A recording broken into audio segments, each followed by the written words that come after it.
এবার দেখব খাবারের সময় সম্পর্কিত শব্দগুলো। প্রথমেই রয়েছে জাফত্রাক, যার বাংলা সকালের নাস্তা বা ব্রেকফাস্ট। তারপর আভেদ, যার বাংলা দুপুরের খাবার বা লাঞ্চ। তারপর উজিন, যার বাংলা রাতের খাবার বা ডিনার। তারপর পেরেকুস, যার বাংলা হালকা নাস্তা বা স্ন্যাক। তারপর পোজনি উজিন, যার বাংলা দেরিতে রাতের খাবার বা লেট ডিনার। উদাহরণ বাক্য যেমন ইয়াম জাফত্রাক ভেসে মিয়া উত্রা, আমি সকাল 7টায় নাস্তা খাচ্ছি। তারপর ময়া মামা গাতোভিত আভেদ, আমার মা দুপুরের খাবার বানাচ্ছেন।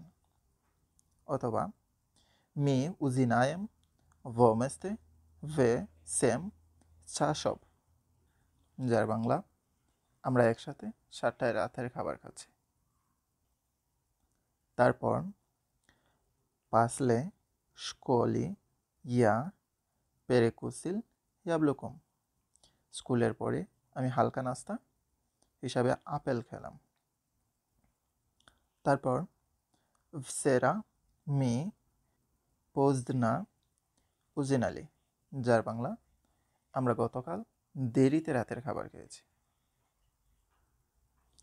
প্রশ্ন উত্তর এভাবে প্রশ্ন করা যেতে পারে: স্তোতি ইয়েস না জাফত্রাক, তুমি সকালের নাস্তায় কী খাচ্ছ?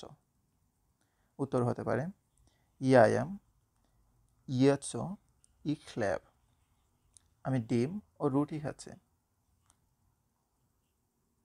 অথবা স্তোতি ইয়েস না আভেদ, তুমি দুপুরে কী খাচ্ছ?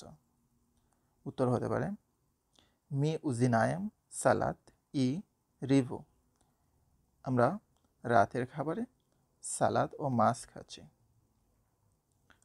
তারপর তি খাচেস পেরেকুসিত, যার বাংলা তুমি হালকা নাস্তা খেতে চাও?